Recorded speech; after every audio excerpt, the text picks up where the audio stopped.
नमस्कार, आप देख रहे हैं खबर जगत। ब्लॉक प्रमुख चुनाव में सत्ता पक्ष के इशारे पर काम करने की कही बात सपा नेता ने प्रशासन पर लगाया आरोप। सिद्धार्थनगर में ब्लॉक प्रमुख के चुनाव को लेकर के राजनीति छींटाकशी और आरोप प्रत्यारोप का दौर शुरू हो चुका है। इसी क्रम में आज सपा नेता चिंकू यादव ने अपने डुमरियागंज कार्यालय पर पत्रकारों से बात करते हुए प्रशासन के ऊपर गंभीर आरोप लगाए हैं। उन्हें सत्ता पक्ष के इशारे पर काम करने की बात कही गई है। सपा नेता ने प्रशासन से निष्पक्ष तरीके से चुनाव कराने की चुनौती देते हुए कहा है कि अधिकारियों ने संविधान की शपथ ली है, इसलिए उन्हें संविधान की रक्षा के लिए निष्पक्ष तरीके से चुनाव कराना चाहिए। खबर जगत के लिए सिद्धार्थनगर से बजरंगी प्रसाद चौधरी की रिपोर्ट। किस हिसाब से आप ये ब्लॉक प्रमुख का चुनाव नहीं, उत्तर प्रदेश की सरकार जिस तरीके से महाभारत में द्रौपदी का चीरहरण किया गया था, उसी तरीके से उत्तर प्रदेश की योगी सरकार ब्लॉक प्रमुख के चुनाव में, इसके पहले जिला पंचायत के चुनाव में और अब ब्लॉक प्रमुख के चुनाव में ये लोकतंत्र का चीरहरण कर रही है। आनन फानन में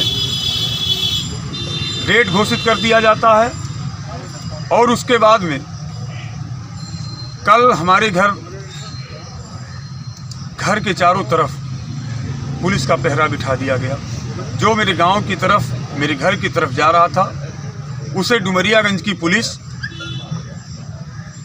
और सिद्धार्थनगर का प्रशासन उसे वापस करने का काम कर रहा था। कल मैंने क्षेत्र पंचायत की एक बैठक बुलाई थी अपने घर, जिसमें काफ़ी संख्या में हमारे घर क्षेत्र पंचायत सदस्य गए थे और जिन लोगों ने हमसे वादा किया था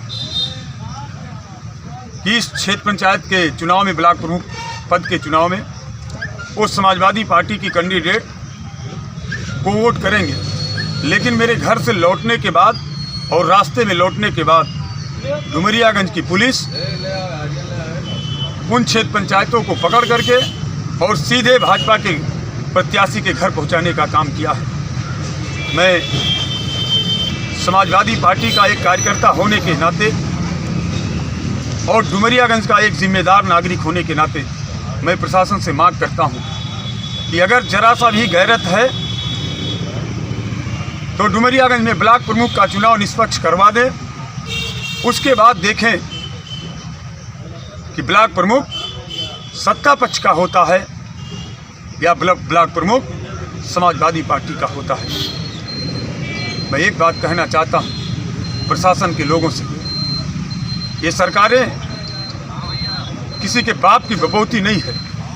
सरकारें आती जाती रहती हैं, लेकिन प्रशासन के साथियों, आपको इतना याद रहना चाहिए कि आपने जिस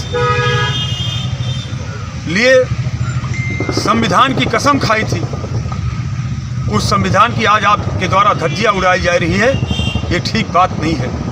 और मैं एक बार फिर प्रशासन से निवेदन करता हूं कि जिन बीडीसीओं को ज़बरदस्ती भाजपा के प्रत्याशी के घर, उनके कैंप में भेजा गया है, पुलिस के दबाव में पुलिस लगातार क्षेत्र पंचायत सदस्यों को फ़ोन कर रही है, धमका रही है। मेरे पास उसका रिकॉर्ड भी है और ये रिकॉर्ड आप देख लीजिए। एक सुधीर राय हैं डुमरियागंज में, सुधीर राय हैं डुमरियागंज में, उनका मेरे पास, उनके नंबर का, उनके कॉल का मेरे पास डिटेल है। इसलिए साथियों, मैं कहना चाहता हूं कि ये जो ओछी हरकत, इसको बंद करें, अन्यथा हम समाजवादी पार्टी के लोग संघर्ष की कोख से पैदा हुए हैं और संघर्ष करना भी जानते हैं। आज आप ज़बरदस्ती ले लेंगे, कल जनता का आशीर्वाद हुआ अगर, तो फिर आपको भुगतना पड़ेगा।